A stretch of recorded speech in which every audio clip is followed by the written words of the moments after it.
All right, guys. So I've got Bitcoin up here, and I guess we're all past the point of just marveling at this. And now, we're really trying to figure out, where we are. Can we get a wave count on this? If you're not in it, where is the next opportunity or a place where you could perhaps get in with a reasonable probability? What are the expectations here? So let's go through it and see if we can be a little more nuanced about where the next opportunity is. So now here's the daily chart. This would be the easiest thing to just throw some numbers up. So if you were just learning Elliott wave, you might look at this and go, oh, okay, well here's a 1-2, and clearly this is the big wave. This is the impulsive three wave, and I'm certainly not calling a top here. That's been a foolish endeavor for people for 8,000 points. Or I mean, it would be a foolish thing to do. However, we can start making some projections about where we think we might see some pivots appearing, and we want to be nuanced about how we approach it, and if we can get a reasonable count on it, then we can be a little bit more strategic and tactile about how we approach the next opportunity to be buyers. So, with this kind of a move, it immediately, my first thought is, well, that makes me a little uneasy because, I mean, it's so extreme. I mean, you have people I guess you certainly could call this frothy buying. You've got people, maxing out their credit cards to buy Bitcoin, taking second mortgages, selling their jewelry. I mean, we are definitely in a mania here. But that's not necessarily a bad thing. The question is, can we find opportunities here? Can we trade it with a reasonable amount of risk reward? So, look, right. So, I mean, this very well could be the count that we're experiencing. I mean, here's our one wave. We get a two. I'm starting at about $2 here.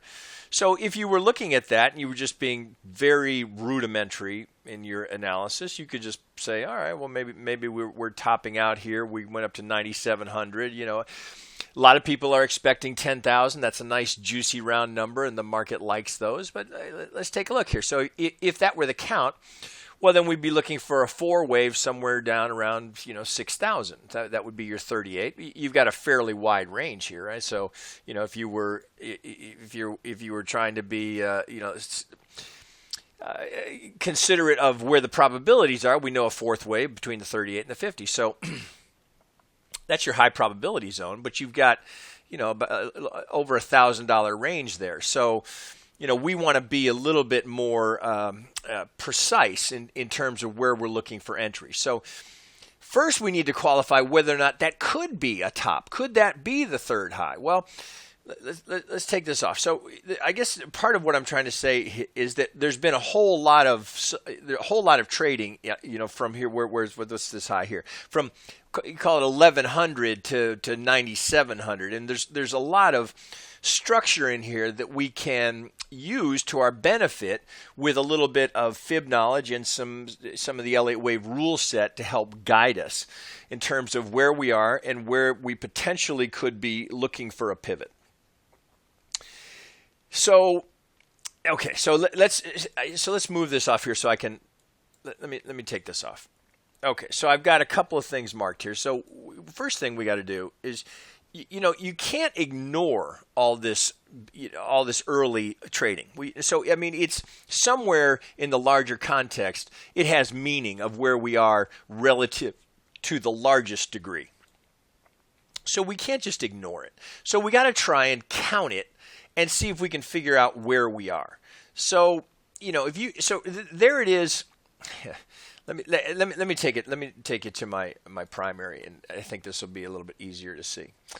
So here we are here. So let's go off to the side. So I'm marking the key pivots here, and trying to keep it relatively simple. So I've gone all the way back to the very beginning. All right. So I'm taking the lowest if I pop this up, I'm taking the lowest low I can find here, which I think is about $2.60. That's the lowest low that I've got going all the way back, well, at least with regards to Bitstamp here. The lowest low I've got here is at about 264. Okay, so we certainly want to mark that. That's the lowest low we've got in terms of our chart history here. So, this, looking at that, right, so you can't just ignore that. I mean, that was something, right? So, potentially that's a one wave.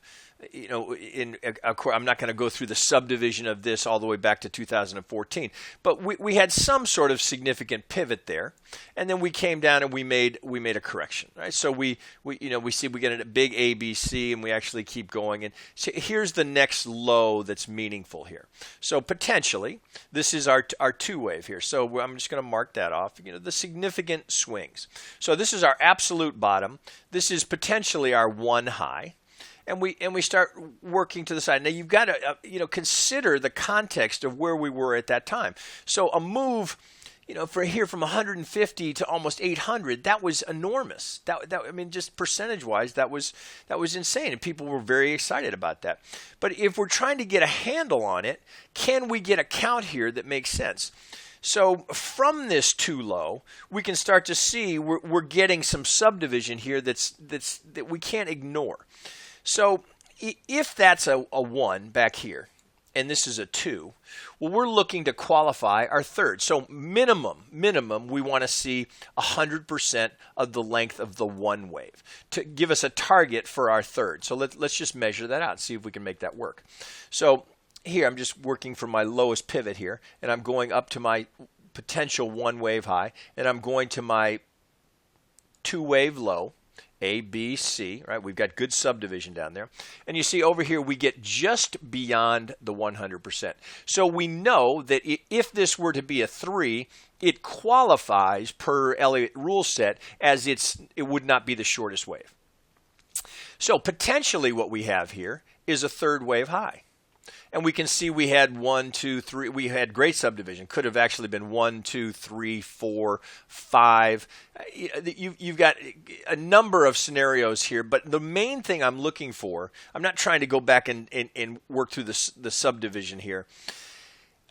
Could this be the 3? And if that is the 3, how would this 4 play? So we know it's 100% of the length of wave 1. So let's measure for the 2. So if I'm taking it from my low to potentially my 3 high, well, I come to the 38.2 to the tick. Now, for a fourth wave, it's just textbook, right? So it couldn't be any more idealized right to the 38.2. There's the Vegas wave.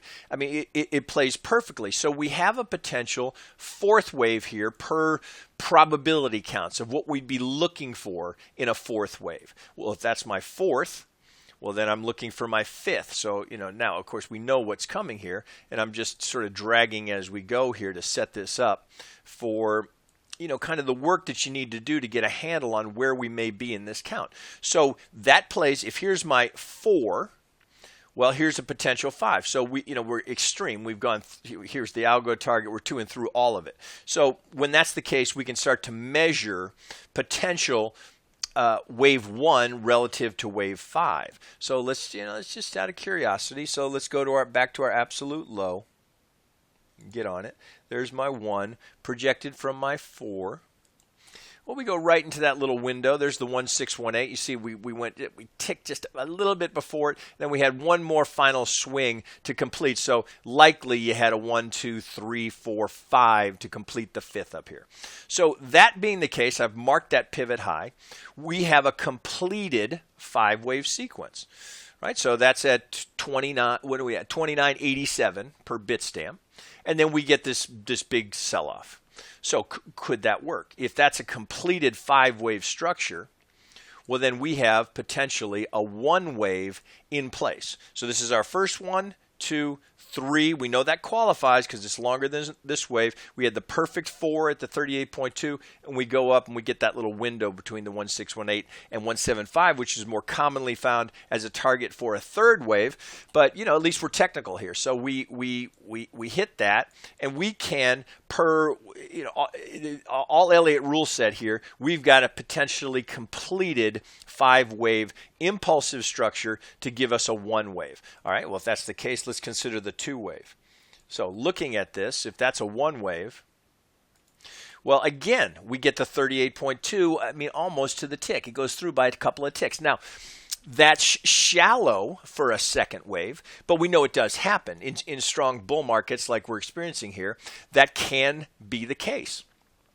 It's approximately 15% of the time through a statistical study that I've referenced many times, we potentially have a 2-wave here. And the fact that it's at the 382, gives me more comfort that potentially I've got a good 2-wave in place. So if that's my 2, then I can start measuring for my 3rd. Well, let's pull some of this off. Okay, if that's my 2, now of course we know what's coming.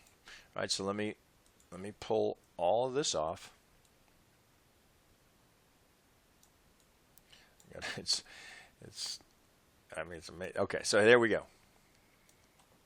So let's look at that. Now here we sit. Now we've gone through how we got this as a potential 1-wave, right? Perfectly technical, all valid within Elliott rule set. So we've got a potential 1, 2.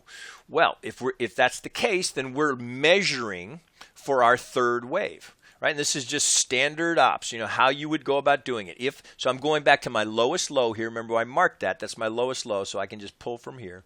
So if I get right on that, there I'm on it. There's my 1 high. Here's my 2 low. Take note. Now we are within a couple of ticks of the 2618, which would be the extreme for a 3rd wave. So that makes me pay attention to it, right? So you can't call a top here. That's just been a fool's errand to try and call a top in Bitcoin. But I have a potential pivot here. Now, if it keeps going, I mean, it can, in a crazy bull market like this, it can certainly go through the 2618. Right, here's the 300%. We'd have the 3618 up here. I mean, it certainly can keep going. But we have a potential for a technical pivot there. Right, and then we can start adding to that. So knowing that we're there, so we've got this little box right here. So we've got a potential target there. So let's open it up a little bit and see if there's anything else. Can we build a confluence there? Right now, I mean, look, the way Bitcoin's trading, it may blow through this pivot, while I'm recording this, but we can start to look for some other clues to give us some idea. So I can take this off since we have that marked, and look for maybe some market geometry to give me some guidance here. So I can start looking here and go, okay, well, let's get a pitchfork on it, because I certainly have 3 good pivots. So I can go from my 1-wave to my 2-wave low. Well, that's kind of interesting. So I'm right there at that outside edge. And let me make sure I'm right on these. So you got to, when you change time frames, we got to tighten that up, make sure we're right on them. That's what happens when you change time frames. Okay, so we're right there. And no, so we've got potentially some confluence here, because we've got the market geometry. That's the 200% from the internal median lines. Here's our median line. Here's 100%, 200%. So we're coming up to potentially a likely target for a 3-wave high. So again, I'm not calling a top in Bitcoin. I'm just telling you we're at a spot where it wouldn't be surprising to see some sort of a pivot made there due to that confluence. Now we can also measure here. We can look within this context here. We can measure. Sorry, wrong one. We can take the length of this one, projected from the 4. We're at the 1272. Now, not to be discounted, that's the square root of 1618. So that's a potential secondary target for a 5th wave, right? So I'm measuring in blue here. I'm looking for the relationship between the 1 wave and the 5th wave. So very commonly, we'll top at the 100%, where we'll get symmetry there between the 1 and the 5. Next target, next most likely target would be the square root of 1618, which is 1272. And interestingly, we're getting that overlap. So we start building this case for confluence. So if I go back again, and you'll recall that from my absolute low here to my 1 to my 2. So I look at the overlap I get here. So I've got 3 things telling me potentially I've got a pivot developing here for a potential third wave high of my entire bull move, of my entire impulsive structure. That's interesting confluence. The 2618 of the largest degree to a third wave, and the 1272 as a potential 5th for this 5-wave subdivision here. Now, listen, for all I know, tomorrow morning we come in and check the market and we're to and through 10,000. It certainly could happen. I'm just saying that's one to consider. And if we start to see some softness and the market starts to come back, well, then we could look back at this and say, well, there it was. All the technicals were there. Now, we certainly could keep going, because here's the 1618 of the 1 wave for a potential 5th. We've got additional targets up here. We know they're there. And we've also got, as I've shown you before, we know that the algos were using this swing here. This swing here on this 2 to this 3 high. There was the 50 to the tick.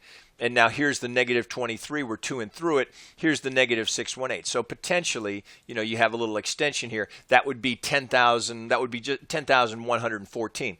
So we're in a window here where we have a pretty high degree of confluence here. That would be, we know this was the first target for algos was the negative 23. There's the negative 618. Here's the negative 100. Again, it certainly could keep going. But if we start to pivot there, the advantage of going through and doing that work is because now we know we potentially have the 3rd in and we're looking for the 4th. That's your next opportunity. So if I start pulling all of this off, get rid of all of it, and just go back to what we've outlined here. This is a potential target zone for that 3rd. Well, of course, now we're looking for the 4th. So if that turns out to be the swing high, and again, don't know that it is, but if it were, well, I got a couple of things I want to pay attention to. So here's my median line. If we were to come down, and again, this is hypothetical, but if we were to come down, that's a point of interest right there. That's the 23.6 in a very, very strong market. That's not unheard of. The highest probability is between 25 and 38. So we have strong probability for a 4th if we keep going. Now, we just want to continually pay attention to that median line, because we also have potentially down here that would be shocking if we got there that quickly, right? So more likely this starts to look like a place I want to pay attention. And then note here we also have this. If I open this up, we have this swing high here. So if I mark that right here. Look at that. That's kind of interesting to me as well. So next opportunity, potentially you have this pivot here offering some support, prior resistance, potentially offering support right at the 23.6, right at the median line. So that's what I'm watching for as a next opportunity to get long. I certainly, would not be surprised if we get over here. That certainly would play in the context of moving from the 200 to the 200, that would certainly be certainly a valid place. But look where that is. That's 6,700. Now, if we just go back to where we started, kind of the lazy man's. I don't know any different. So I'm just going to call this a 1-2. Well, if that's my 1-2, you'll recall I had it. So 1. There's my 2. There's my 3. I'm waiting for my 4. Well, if I'm not able or have the knowledge to know that potentially I'm at my 3 on a different degree, well, then I'm waiting for my retracement here. Yeah, hang on. Let's get this right. So I'd be going, okay, well, there's potentially my 2 here. If that were to be my 3, well, now I'm looking down here, 6,000, 7,400, and that may be the case. But I think again, you can't ignore these swings. They have meaning relative to where we are in the impulsive structure. So again, this may play. That may be the simplest. Many times that is what plays. But I think you can make a pretty strong case for this. And certainly, here's the one to be paying attention to right here, because we know the market has a very strong tendency to return to the median line. So if we can get that, and again, we could just keep rolling here. But if we were to get that, then look what that sets up. So just for the algo target, if we were to pop from here, then we've got, that's 11.6. And then we'd do the same kind of thing. We'd be looking for potential swing relationships to complete the largest degree. So we'd pull from the entire one, project it from wherever we get our 4 as a potential target for the 5th. So doing that extra bit of work, I think, is really worthwhile. And gives you better advantage in terms of where are the higher probability entry points, and where would you look, where would invalidation points be to tell you that you had the count wrong. All right, so good exercise to go through. I always encourage people to go through a primary and an alternate count, so you're not surprised by anything. And this is not an easy count. When it's moving like this, you really have to step back. I always suggest people take everything off your chart and just start wicking off major pivots, and then go through it slowly and qualify them. Could that be a 3? Remember what we went through, because the key to this was this as a 3rd and this as a 5th to create that count. That's what makes that work. But if you didn't know how to do that, well, then you're back with the sort of the pedestrian view of it, which is okay, well, they're 1, 2, 3. And I'm waiting for 6,000, or I'm waiting for a $4,000 correction. Now that may play, that may be what comes, but I think you can be a little bit more strategic and give yourself better probabilities for the next trade. Right? Not an easy one. Everybody wants to be in. Everybody now has just assumed 10,000 will be there. So when you see it, when everybody's sure of it, that's the time to maybe be cautious and start doing some of the additional work to see if indeed it happens in this move, or we need to retrace a little bit before we head up to newer highs. All right, guys, I'll wrap it there.